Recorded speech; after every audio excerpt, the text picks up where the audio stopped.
La Fondation Payot pour la promotion de la lecture, Payot et 7, le MOOC suisse des meilleures histoires de 7.info, vous présente Marque-Page.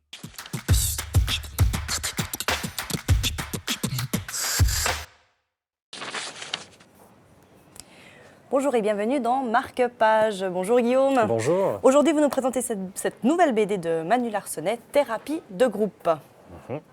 Et ça parle de... Et ça parle d'une thérapie de lui tout seul, hein. Il n'y a pas vraiment de groupe derrière, si ce n'est tous les gens qu'il a dans la tête. En gros, c'est une autofiction, il manipule ça plutôt bien parce qu'il a fait tout le retour à la Terre sur ce principe-là.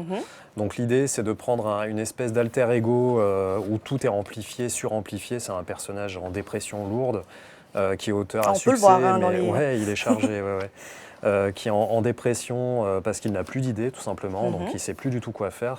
Il a eu son succès quelques années auparavant, mais là il est vraiment dans le creux de la vague. Et du coup il va développer plein de concepts plus ou moins vaseux, plus ou moins crétins dans plein de genres différents. Il essaie de trouver les trucs à la mode et de les faire à sa sauce, mais ça ne prend pas tout à fait.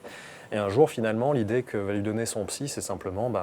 au lieu de chercher une idée pour faire une BD, autant faire une BD sur le fait qu'il cherche une idée pour faire une BD. Et du coup, il va développer ça dans plein de formes différentes graphiquement, ça varie énormément.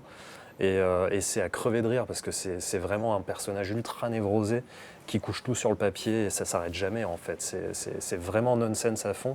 Et en même temps, il se permet des petites moqueries, des petites parodies même de choses qui sont à la mode en ce moment, notamment Fab Caro. Et c'est vraiment super drôle, c'est très très réussi. Donc c'est vous me disiez du vrai Manu Larsonnet, en fait, on retrouve son humour. Oui, on retrouve l'humour de Larsonnet tout seul. Ça faisait des années qu'il n'en avait pas fait, puisqu'il s'était concentré plutôt sur des récits sombres, Blast ou le rapport de Brodeck. Et ces BD d'humour, c'était souvent des collaborations, donc sur le retour à la Terre notamment.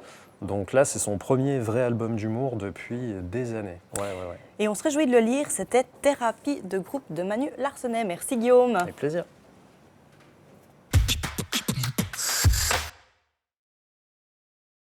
La Fondation Payot pour la promotion de la lecture, Payot et 7, le MOOC suisse des meilleures histoires de 7.info, vous ont présenté Marque-Page.